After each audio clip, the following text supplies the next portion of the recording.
Hello everyone, this is a scissor vise that I made, where the mechanism responsible for ensuring the parallelism of the two jaws isn't a telescoping rod as it is with most vices, but instead it's the scissor mechanism you see on the side here. Now, full disclosure, I would not recommend that you make this vise, as the ratio between complexity and performance is quite poor, seeing as that it's really complicated. The reason I made this vise isn't so much because I thought it would be a good idea, but more because I hadn't seen it done before. And I didn't want to make yet another YouTube video on how to make a normal vise, because that video has already been made 1,000 times over. So instead I built this, which I guess makes for a cool thumbnail. If you'd like to stick around to see what I've learned in making it, this video is for you. But again, if you just want to make a vise, don't make this one. Just make John Hines' vise. It's way simpler and it works just as well. I began this build by making a template for the arms. This template is mainly here to ensure the spacing and linearity of the holes in the arms. As such, the actual profile isn't critical so long as it doesn't obstruct the range of movement of any of the parts. You can see here that I'm creating 3 divots in the wood with the same Forstner bits that I used to drill the holes to ensure that those 3 divots are in line with one another. After that, I can trace the profile onto the piece of ash that I'm going to be using for the arms, and then I can cut them out on the bandsaw. The arms are thicker in certain places, so I'm also cutting out these little circles. After sanding down to the line, we're ready to glue the parts together.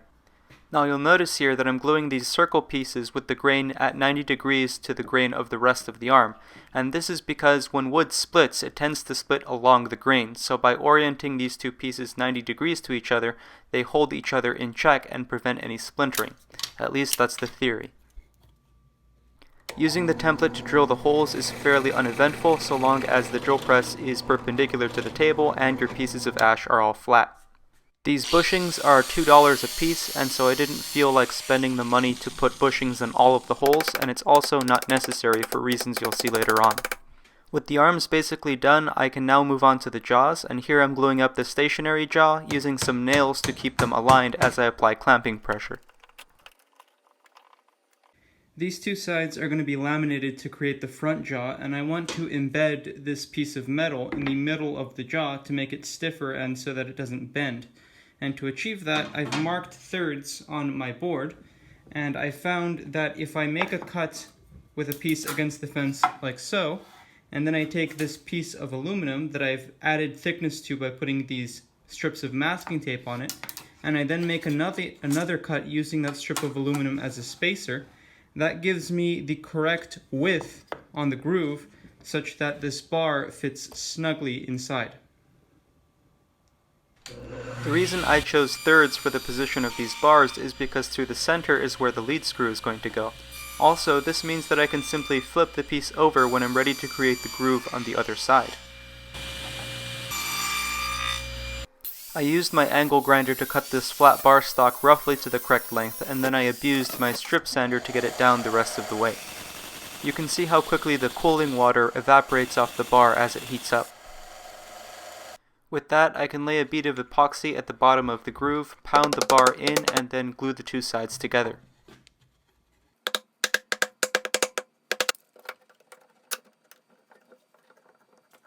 And to drill what I later found to be inaccurately spaced holes, I'm using this jig here, as well as a piece of tape on the Forstner bit to control for the depth. So I screwed up the first time I tried drilling the holes on the side of the front jaw, so I've gone ahead and remade the jaw, and the reason the holes were misaligned is because of this jig. So I have a test piece here, and what happens is even though this hole was made by this very Forstner bit, the fitment between the two isn't very good. And the reason for that is the sides of the Forstner bit aren't parallel. They're actually slightly tapered. And so this doesn't do a very good job of guiding the bit, because if the bit tries to veer off in a certain direction, it doesn't need to cut away the entire thickness of the inside wall, it just needs to cut away the bottom edge. And sure enough, if you look at it, you can tell that the bottom of the hole is wallered out, while the top isn't. So for the second iteration, I made this jig, and the way this works is I simply insert the Forstner bit from the bottom, and you can tell that the fitment between the bit and the jig is way better. Also, this ensures that I'm drilling perpendicular. And the third thing it does is, should the hole still be not in the center, I can simply add strips of tape to the inside surface of the jig to move the hole one way or another. After drilling the holes on the side of the jaw and checking for the correct depth, I could then move on to creating the grooves that the bearings are going to ride in. You can also see here why I left that bottom bar short from the ends. By routing in once from each side, I can ensure that that cavity is centered on the thickness of the jaw. And after that, I can lower my router bit to the exact depth of the bearing, which is 9/32 of an inch. Now when the jaw is being closed, this entire side mechanism is meant to ensure that the jaws are parallel to one another. And what that means is the bearing isn't going to be pressing equally against both these sides. It's only going to be pressing really hard against one side when you go to tighten it. To elaborate upon this further, when we go to clamp something in the vise that's only contacting the upper portion of the jaws, such as this piece of wood here, the side mechanism is intended to prevent the jaw from canting over. Notice also that we're never really going to run into a situation where we're clamping something that's solely contacting the lower portion of the jaws, although I'm sure I'll regret saying that one day. When the side mechanism resists this tilting motion, the bottom bearings are going to be pressed tight against the outermost sides of the groove. So I want to replace the wear surface of one side with aluminum. And before we do that, we have to cut this to the correct thickness. So now I'm just going to tap the screws down. That piece of wood with the screw sticking out of it has a shallow rabbet on the bottom side, which allows the aluminum strip to slide underneath it partially. Okay.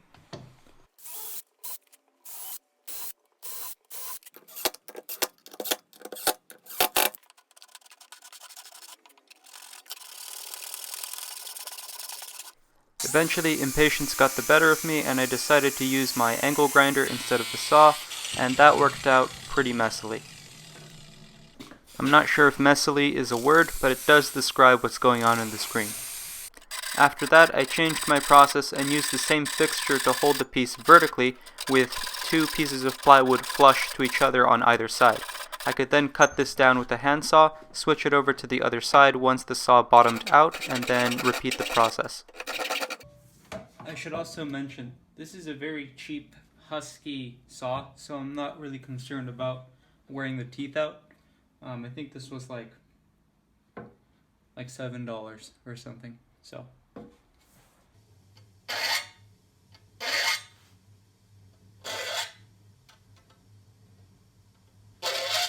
After that, I used the same sort of fixture, but this one with a slightly shallower rabbet so that I could stick the aluminum piece in, have it stick out just slightly from the plywood, and then use the plywood as a file guide to get it down to the correct width. Now that we got our strips cut down to the correct thickness, what we now need to do is we need to account for the thickness of this piece of aluminum and route the corresponding depth necessary for this to sit such that when the bearing contacts this aluminum, the center point of the bearing is in line with the center point of this hole up here. And in order to do that, I'm simply going to take the same router setup that I was using before to make this cavity, and I'm simply going to super glue this onto the fence to push the router that way by this thickness.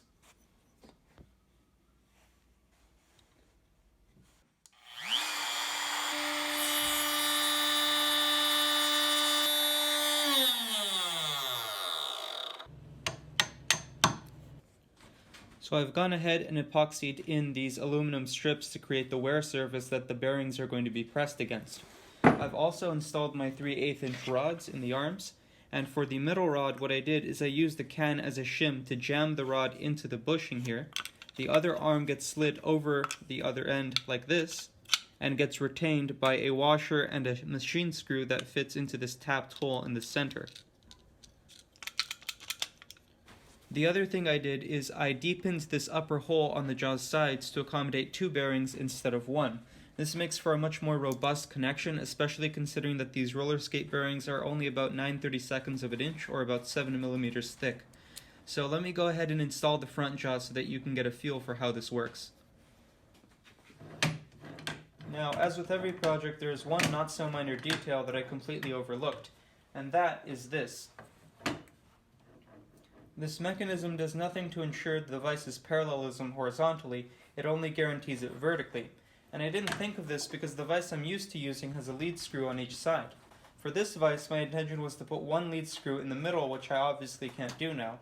So my solution is to make this vise even more complicated by adding gears. This way I can preserve the vise handle's position in the center while the force is being applied through the threaded rod on the sides.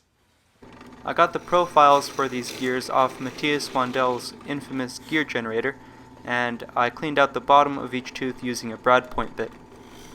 You'll also notice that I'm using a backer piece of plywood to prevent tear out as the drill bit exits the hole. And the backer board does look pretty interesting. After cutting out the circle that forms the outermost diameter of each gear, I then went on to cut the left face of each tooth and then the right face.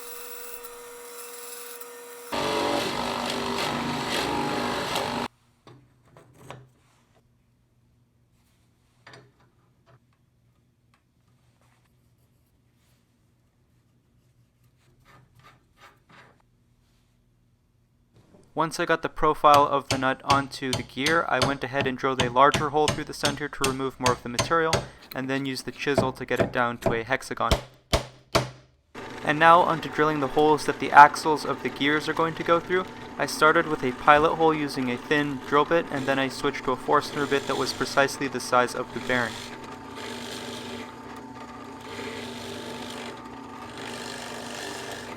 For the outermost holes, I did the same process, starting with a pilot hole that went all the way through, and then I created a 3/4 inch hole that is just big enough for the threaded rod to fit through. So now this bearing goes through the back.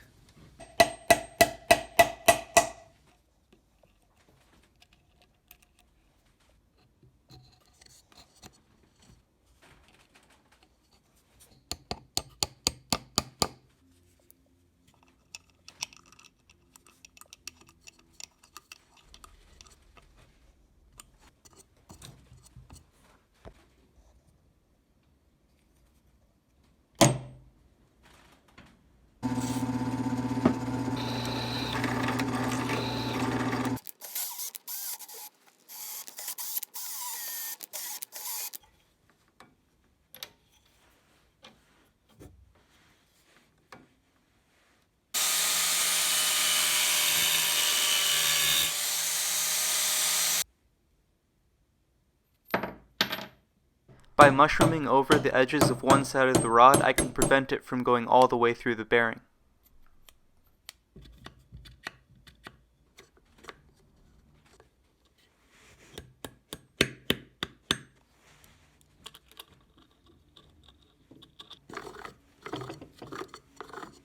The nuts on the backside of the stationary jaw, which the front jaw is going to pull itself against, are going to be retained by these blocks here.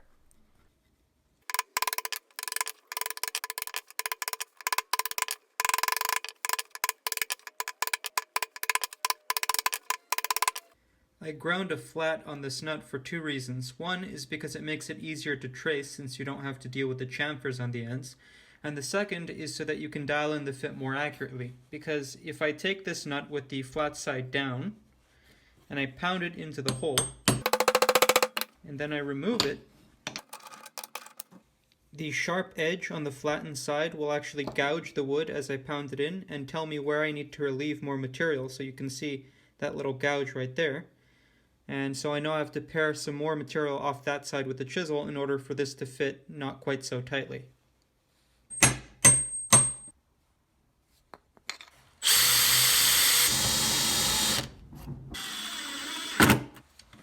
Wrong side.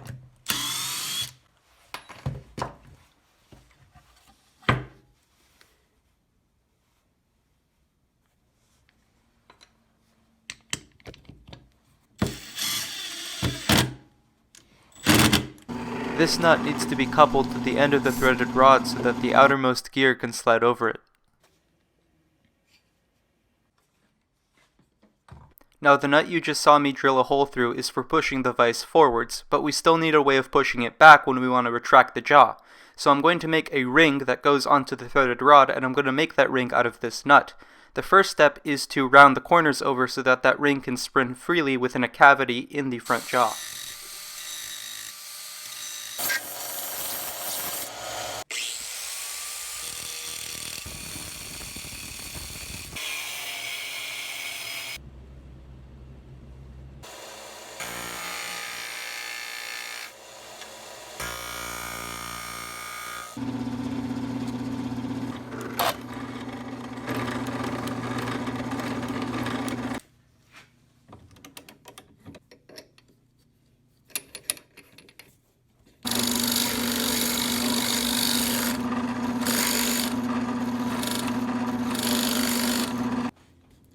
So now it's time to install these half nuts that I rounded over here, and you can see we already have a hole drilled through it.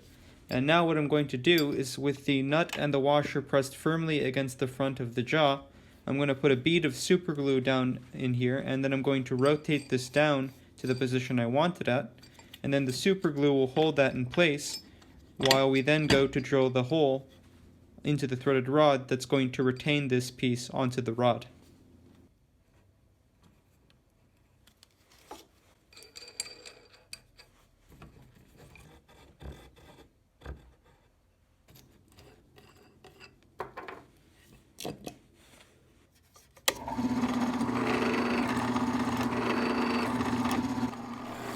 Moving on to the handle piece, I glued some pieces of ash into a cube about 9 centimeters in each dimension, drilled a hole through the center, and then angled the blade on my table saw so that I could cut away the corners to make it octagonal.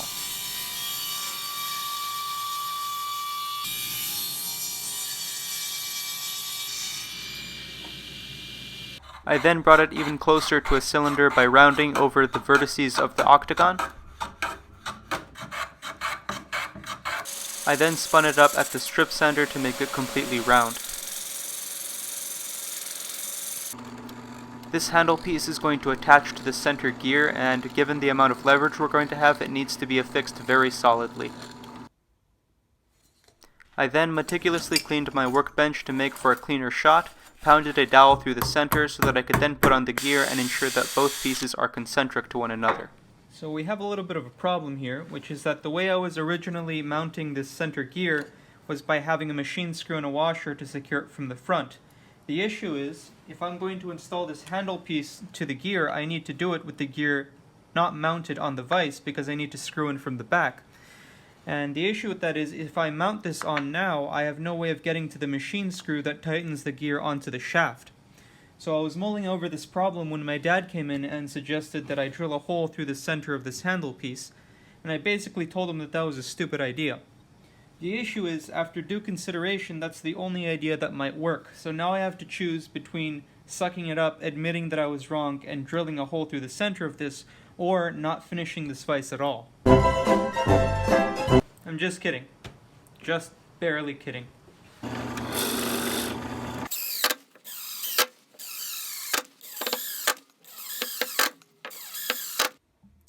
For the final assembly, the way I'm affixing these bearings inside the hole is first by mushrooming over the rod so that it doesn't leave the bearing, and then by using a paper shim to jam this in there, and then the arm gets slid over the rod.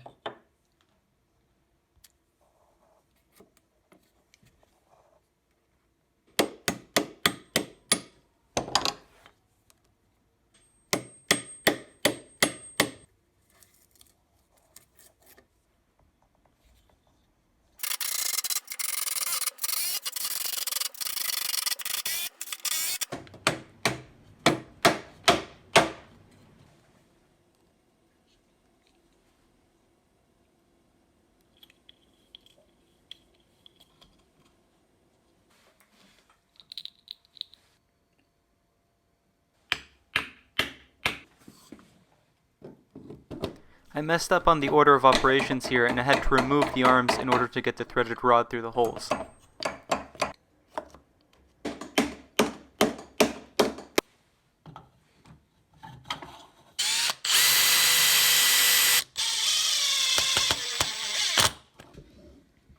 And the last things that I did to finish this vise out was to make this handle here in much the same way as I made this piece, and I also covered up the exposed nuts with a piece of ash to make it look cleaner. And it works alright. It's a bit janky, but I attribute that more to the threaded rods being slightly bent because the gears themselves run just fine so long as they're not coupled to the rod. Now, insofar as how well this vise works, I'm going to give you a quick demonstration.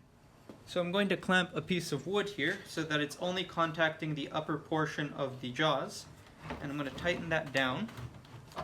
I can't move it at all, and now we'll see the difference between the top and the bottom using my calipers, obviously, in anticipation of the difference being too small to see by eye. Now, if I take the measurement down here,